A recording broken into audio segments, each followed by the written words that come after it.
আমি আম্মি বলছি। আমি তোমাদের আগে যে ভিডিওটা করেছিলাম সেই ভিডিওতে আমি সমরেশ বসুর লেখা আদাব গল্পটা তোমাদের বুঝিয়েছি। আদাব গল্পটা আশা করি তোমরা পড়েছো। এবার আমি যেটা করব সেটা হচ্ছে আদাব গল্পের প্রশ্নোত্তর।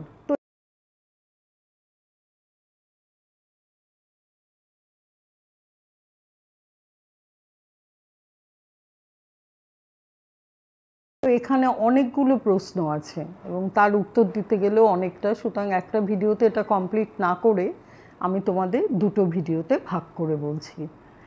আর তাহলে তোমরা কোয়েশ্চেনগুলো লিখে ফেলো, আমি তোমাদের আনসারগুলো বলছি। তোমরা খাতা নিয়ে বসে পড়ো, আমি শুরু করছি সমরেশ বসুর লেখা আদাব, তার প্রশ্নোত্তর।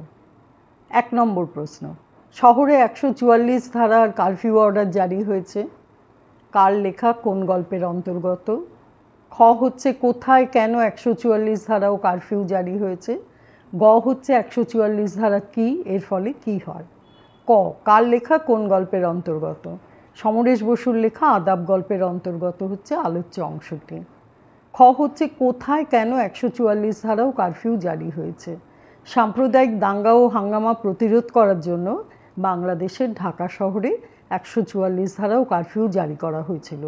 হিন্দু ও মুসলমানের মধ্যে ধর্মের নামে সাম্প্রদায়িকতার বিষ ছড়িয়ে দেওয়া হয়েছিল, ফলে প্রচুর রক্তপাত ও মৃত্যু হয়েছিল। এবার এসছি গ, 144 ধারা কী আর এর ফলে কী হয়? 144 ধারা হলো আইনের একটা ধারা। এই ধারা যেখানে প্রয়োগ করা হয় সেখানে 5 জনের বেশি মানুষের জমায়েত নিষিদ্ধ করা হয়। মিছিল জটলা সবই নিষিদ্ধ থাকে, তাই মানুষ ঘরের বাইরে বেরোতে ভয় পায়।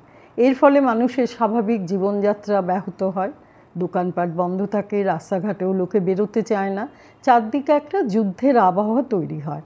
ভয়ে মানুষ ঘরবন্দি হয়ে পড়ে, দূরে যারা থাকেন তারাও ঘরে ফিরতে পারেন না, বন্দুকের গুলিতে অনেকেরই প্রাণ হারায়, একটা থমথমে দমবন্ধ পরিবেশের সৃষ্টি হয়। এটা হলো 1 নম্বর প্রশ্ন। এরপরে আসছে আমি 2 নম্বর প্রশ্ন।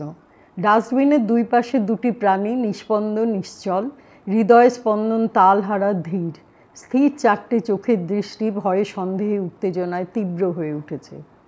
ক ডাস্টবিনের দুপাশে দুটি প্রাণী বলতে কাদের বোঝানো হয়েছে?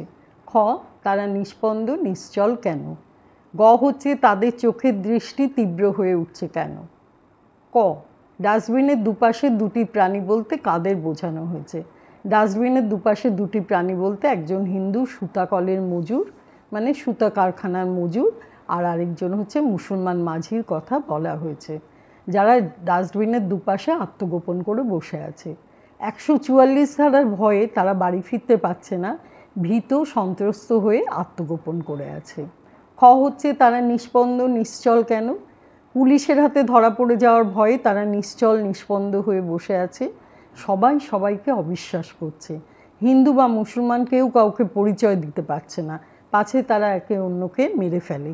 চরম অবিশ্বাস আর মৃত্যু ভয় তাদের নিশ্চল নিস্পন্দ করে রেখেছে। গ হচ্ছে তাদের চোখের দৃষ্টি তীব্র হয়ে উঠছে কেন? তাদের দুজনের দৃষ্টিতেই অবিশ্বাস দানা বেঁধে রয়েছে। হিন্দু ভাবছে পাশের লোকটি যদি মুসলমান হয় তবে সে তাকে মেরে ফেলবে, আর যিনি মুসলমান তিনি ভাবছেন হিন্দু লোকটি তাকে মেরে ফেলবে। নেতাদের উস্কানিতে ভ্রাতৃত্বের বন্ধন ঘুচে গিয়ে সাম্প্রদায়িক মনোভাব তৈরি হয়ে গেছে, তাই তাদের চোখের দৃষ্টির তীব্রতায় তারা পরস্পরকে বুঝে নেওয়ার চেষ্টা করছে, কারণ তাদের মধ্যে বিশ্বাসটা একেবারেই চলে গেছে। এবার এসছি 3 নম্বর। এবার দুজনের মনেই একটা প্রশ্ন জাগলো। ক দুজন কে কে? খ হচ্ছে তাদের মনে কী প্রশ্ন জেগেছিল এবং কেন? গ হচ্ছে শেষে কী হলো? ক হচ্ছে দুজন কে কে? দুজনের একজন হলো মুসলমান মাঝি আর একজন হলো হিন্দু, সে হচ্ছে সুতাকলের মজুর। খ হচ্ছে তাদের মনে কী প্রশ্ন জেগেছিল এবং কেন? তাদের পরস্পরের মনে প্রশ্ন জেগেছিল যে হিন্দু না মুসলমান তারা।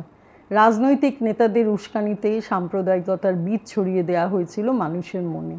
ভ্রাতৃত্ব ভুলে গিয়ে তারা একে অপরের শত্রুতে পরিণত হয়েছিল।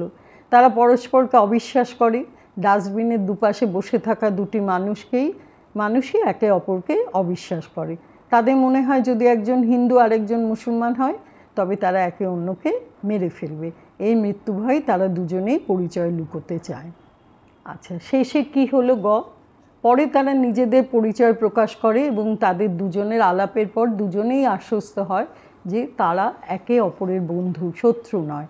তারা একজন হিন্দু ও অপরজন মুসলমান হলেও তাদের মধ্যে সাম্প্রদায়িকতার বীজ বাসা বাঁধেনি। পরস্পর পরস্পরের বাড়ির খবর নেয়, একসঙ্গে বিড়ি খায় এবং খুব সাবধানে থাকতে বলে। তাদের নিজেদের মধ্যে এক বন্ধুত্বের সম্পর্ক গড়ে ওঠে। এবার এসছি 4 নম্বর। পরিচয়কে স্বীকার করতে উভয়ই নারাজ, সন্দেহের দোলায় তাদের মন দুলছে। ক হচ্ছে উভয় বলতে কাদের বোঝানো হয়েছে, পরিচয় দাও। খ হচ্ছে সন্দেহের দোলায় তাদের মন দুলছে কেন। গ হচ্ছে এরপর কি হলো। ক উভয় বলতে কাদের বোঝানো হয়েছে, পরিচয় দাও। উভয় বলতে নৌকা চালানো মুসলমান মাঝি এবং সুতাকলে কাজ করা হিন্দু মজুরকে বোঝানো হয়েছে। হিন্দু মজুরটি নারায়ণগঞ্জে সুতাকলে কাজ করে আর মুসলমান মাঝি নৌকা চালিয়ে জীবিকা নির্বাহ করে। তার বাড়ি বুড়িগঙ্গা নদীর ওপারে সুবইডায়। শহরে 144 ধারা হওয়ার ফলে তারা দুজনেই আতঙ্কিত এবং বাড়ি ফিরতে পারছে না।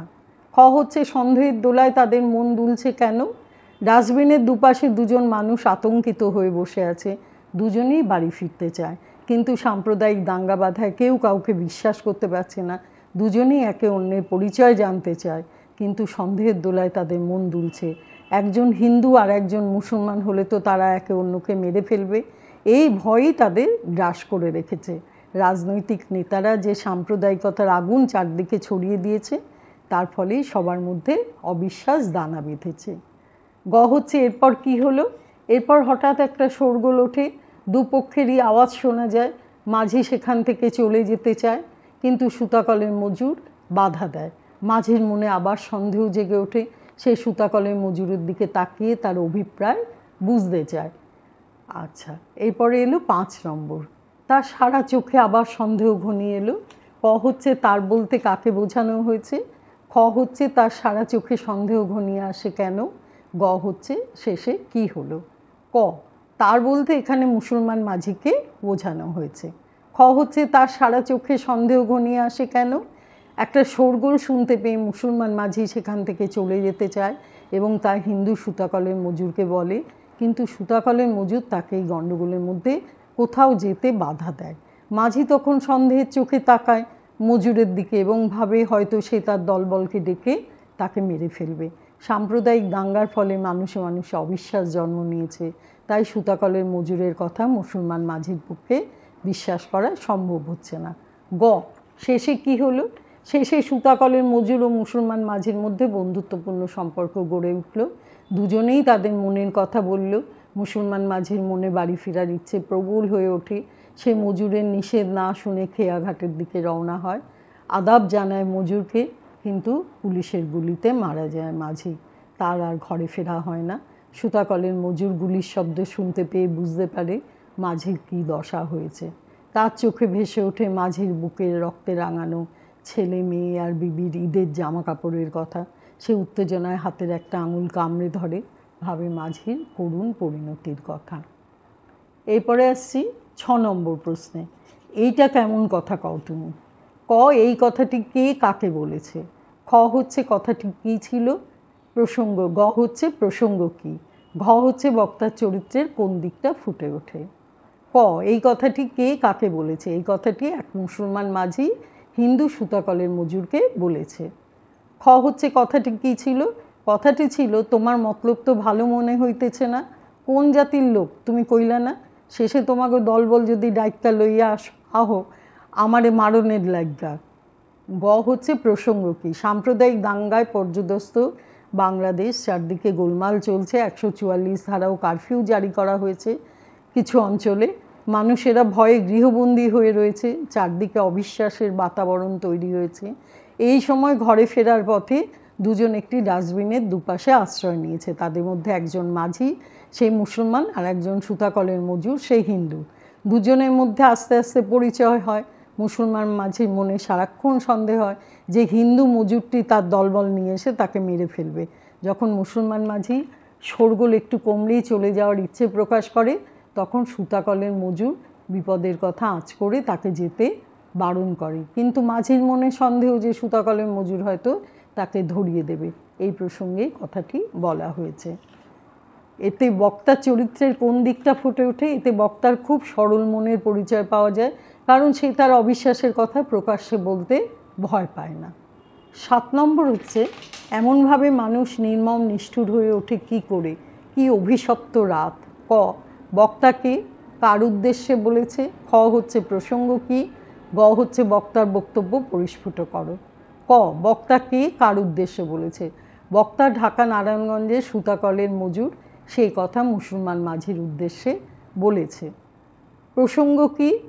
ডাস্টবিনের দুপাশে দুটি ভীত সন্ত্রস্ত মানুষ বসে আছে, তারা দুজনেই ঘরে ফিরতে চায়, কিন্তু সাম্প্রদায়িক দাঙ্গা হাঙ্গামার মধ্যে পড়ে গিয়ে তারা মানসিকভাবে বিপর্যস্ত।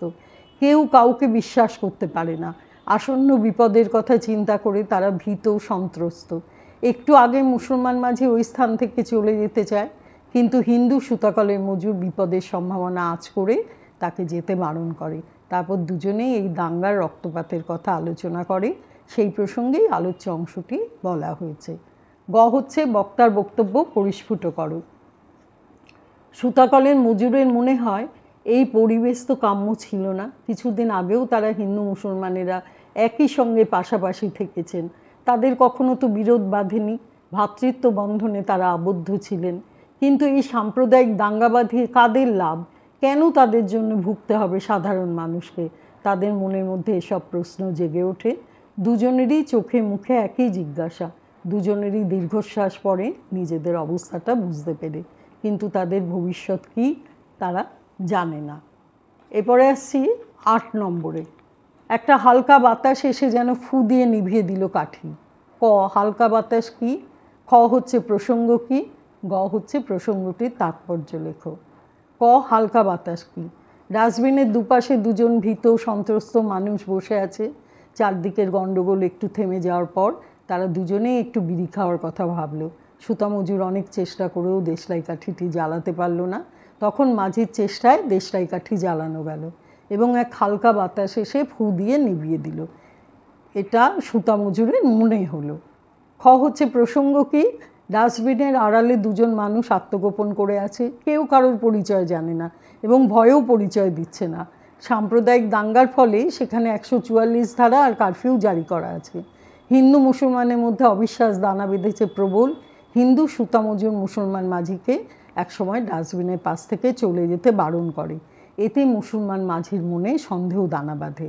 তারপর তারা যখন বিড়ি খাওয়ার সময় দেশলাই জ্বালায়, তখন পরস্পরের মুখ দেখতে পায় এবং বুঝতে পারে যে তারা ভিন্ন ধর্মাবলম্বী। এই প্রসঙ্গেই আলোচ্য উক্তিটি করা হয়েছে। গ হচ্ছে প্রসঙ্গটির তাৎপর্য লেখো। সাম্প্রদায়িক দাঙ্গা হিন্দু মুসলমানের মধ্যে বিভেদ রেখা টানে, ফলে একে অন্যকে বিশ্বাস করতে পারে না এবং শত্রু বলে মনে করে। এককালের ভ্রাতৃত্ববোধ অবিশ্বাসে পরিণত হয়। তাহলে আজকে আমি তোমাদের এই 8টা প্রশ্নের উত্তর দিলাম। এর পরের ভিডিওতে আমি বাদবাকি যেগুলো আছে সেগুলো নিয়ে আলোচনা করব। তোমরা এই 8টা প্রশ্নের উত্তর লিখে ফেলো। আমি যেভাবে বললাম সেটা শুনে তোমরা তোমাদের মতো করে প্রশ্নের উত্তরগুলো সাজিয়ে লেখো। তাহলে আজ এই পর্যন্ত। ভালো থেকো তোমরা।